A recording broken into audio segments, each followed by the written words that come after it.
In the last letter, we talked about restlessness, the constant urge to move and to do and to just feel like we have to do more and more to achieve.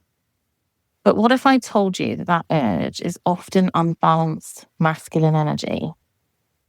Today, let's talk about the energies you're bringing to your day, your relationships, and your body. The most common feeling that we feel is completely out of balance, and we just want to find balance in our lives. With our food, with our exercise, with work and life, with our emotions, and balance with our relationships. We always keep saying that we're trying to achieve this magical balance. And in our group coaching call recently, we had an amazing discussion about what even balance is. And does it even exist? It's different for everybody. So what is balance for me is not what balance is like for you. So rather than thinking about anything externally from us, we need to stop thinking outside of ourselves. So stop focusing on the to-do lists, the tasks that we need to do, the job that we need to go to, the dishes that we need to clean, the food that we should be eating. All of those things are outside of our control. Some things we can control, for example, the food that we buy and the food that we're going to eat. Okay, they're our personal choice. But so many things in our lives are outside of our control, like our working hours. If you're employed, you can't really control when you have to turn up to work. And we can't continue living in a space of energy where we feel like we don't have any control or choice over ourselves, and that having a negative impact on our bodies, on our happiness, on our wellness, thinking they only have 4 weeks off a year and always waiting for those 4 weeks, kind of spending the rest of the year resenting having to go to work, getting stuck in traffic, just the Groundhog Day feeling and feeling out of balance with yourself. So how can we manage balance? One question, imagine all of those things were gone and taken away. What would you do then? What would you have to blame it all on? It's a powerful question. If it's just you and you're sat there, how do you get balance if you don't have any of those things? What are you trying to balance if there's nothing there for you to balance?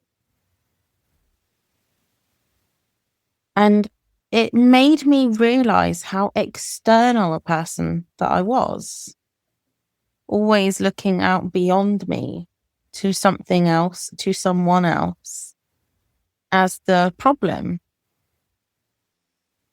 And I hadn't realized how little I spend with myself internally, reflecting. There's a lot of resistance at the beginning of self-reflection, really going there, speaking to ourselves.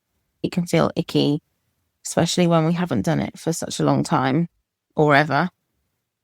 We're just not trained to do this at school. We're not taught how to really self-reflect and connect with our emotions and energies.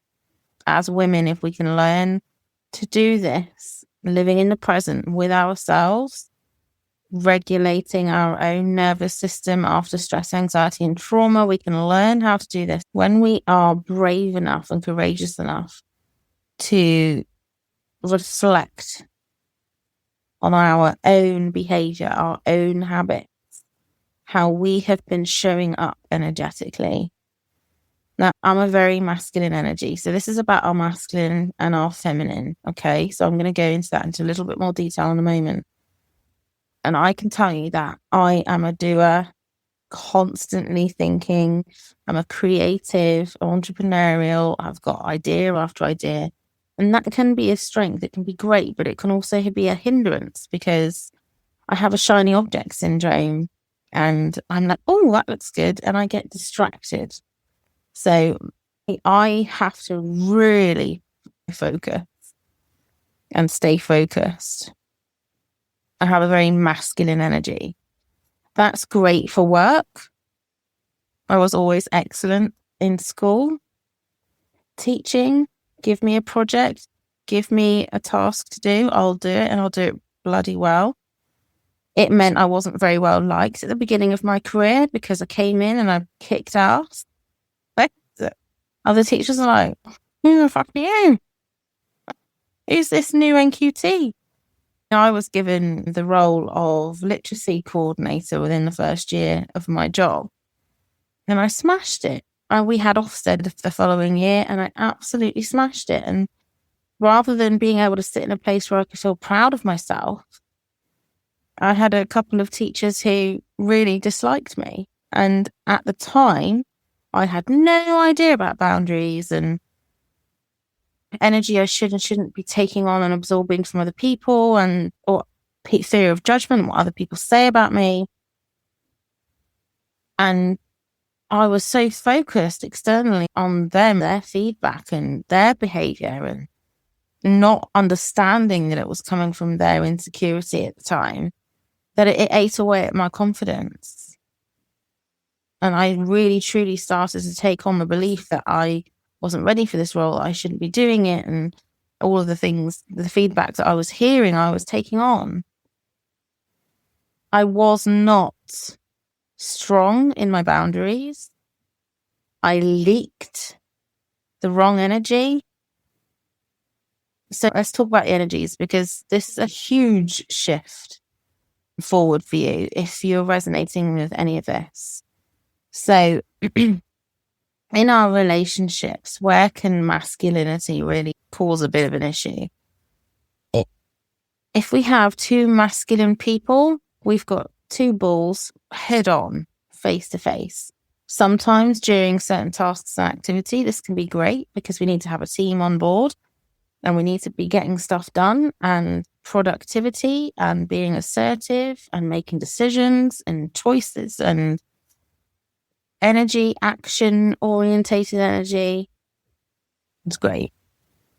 Then we have the feminine side. What do we think femininity is? I can tell you 100% hands down, every single one does not feel comfortable in their femininity. We are living in stress, anxiety, and trauma, things in our past that have happened to us that have come up, and it has closed us off from our femininity. When we have had an experienced trauma, our nervous system is constantly reacting. And if we don't learn how to self-regulate and calm down and release any past traumas, we're going to be constantly fighting. And that can look like constantly overthinking, working in a space of masculine. Feminine is receiving love, being. Feminine is slowing down, being open and receptive and just listening and feeling calm. And so many of us find feminine hard because how can we receive anything from anybody else if we don't even know how to receive love for ourselves? But one of the biggest areas of resistance is feeling unable to give yourself self-love, loving praise and compliments. We are constantly shifting all the time throughout our day. Even in one day, we can be very masculine in the beginning. I am working in a very focused, disciplined way. Where are you right now? You could be in the feminine right now. You could be feeling very still, feeling very connected with your own flow, at ease. But why is this important? This is important because the same thing keeps happening on repeat. You are emotionally stuck and terrified, and the past is holding you back. So you're not putting yourself out there in the way that you want to be doing. So your confidence and self-worth and belief in yourself might be hindered. And this right here will really help, because in relationships, our masculine energy can threaten, and our feminine energy can sometimes be misunderstood as just being passive. And if two feminine energies meet with each other, it can create a lot of resentment and a lot of frustration. And as you can see in the wounded feminine, if it's not just two feminine energies, but two wounded feminine energies come together, you've got feeling like a victim, manipulating, withholding. A partner hasn't reacted in a way that you wanted or needed, and you were unable to express that to them and for yourself. So you perhaps withhold and you go silent, the silent treatment, things like this. And you can see being very codependent on their reactions, the things that they're feeding into the relationship. You need that for you to feel good about yourself. So there can be a lot of difficulty in the wounded feminine. And if you've got two of those, that's not good. That equals divorce, that equals toxicity, that equals a very difficult relationship. There's more aggressiveness in the wounded masculine, and they overstep the respect boundaries. And if you have two of those together, again, not good.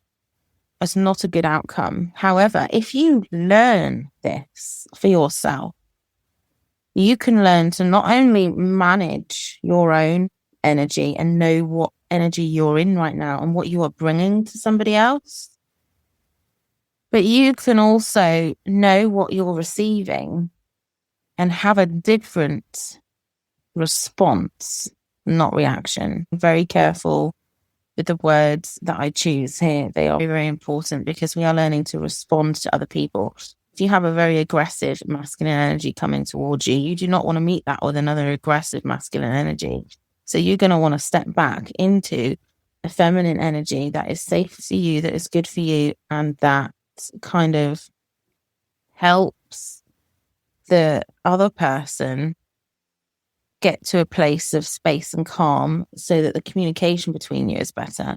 You can only do that when you know this.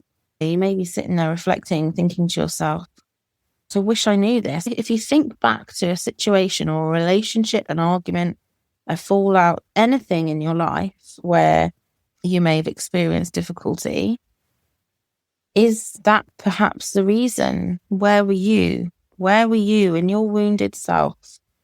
Can you see where the conflict was? A huge part is figuring out exactly how to manage those energies. First, we need to know what they are. So today is bringing complete awareness to you for that, and then working on our somatic tools to help our body and our mind together regulate those feelings and emotions and help us identify them in the moment, because in the moment is just, that's when we react. And if we do not pause and ask ourselves, what energy am I in right now? Okay, we need to learn how to regulate ourselves in the moment. So here's what I want you to do this week. Notice your energy. Notice when you're in your masculine, you're doing, pushing, achieving. And notice when you're in your feminine, receiving, slowing, just being. See if you can identify where that balance is for you. Because when you understand your energy, you understand your restlessness. And when you can understand that feeling, you get to choose something entirely different. If this resonated, you'll love the Prism Letter. Monthly letters diving deeper into this work. And you can subscribe with the link in the show notes. And until then, be gentle. Take care.